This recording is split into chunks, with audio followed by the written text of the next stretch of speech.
Mambo vipi? This is Konde Boy Jeshi, the CEO of Konde Gang. Niko hapa kwa address hili jambo linalohusu mdogo wangu Chinga.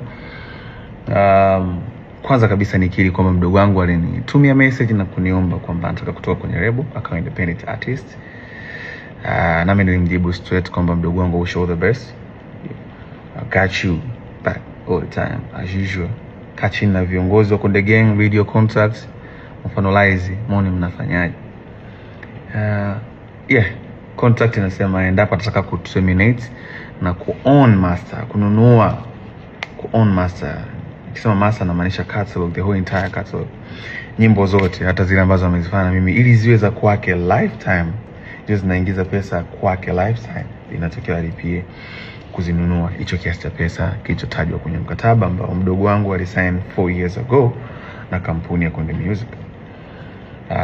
Hayo ndio ilikuwa ni mazungumzo na lakini sijui nini kimetokea kwake.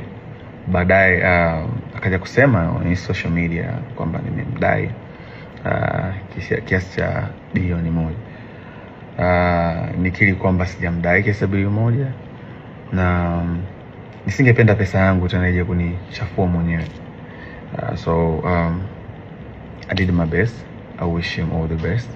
Nampenda sana, msupporteni sana. He's an independent artist from now on. Nikiwa naongea promoters, mkiwa na show mwiteni, fanye, pata risk, aisaidie familia yake. Even though lengo tupate risk wote kama ilivyo mwanzo, as you know, ni biashara na tulikuwa tukijitahidi kwa uwezo wetu kuwekeza ili kukuza career ya msanii ambayo itakuwa ni lifetime na kuchange maisha yake.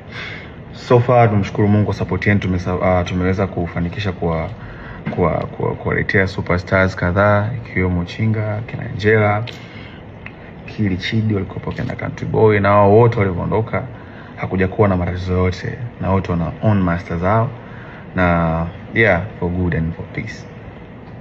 Hamna mtu yote mwenye malalamiko ya kudaiwa. So that's how we live by lifting each other.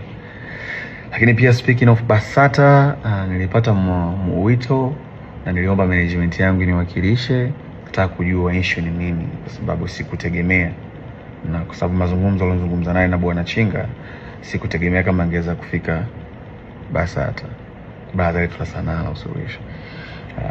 So niliomba management yangu niwakilishe, izungumze na viongozi wa BASATA kuona wanapataje mwafaka, lakini wakaniambia so far nisingeweza kuyashare sasa hivi. Mimi sikuona haja ya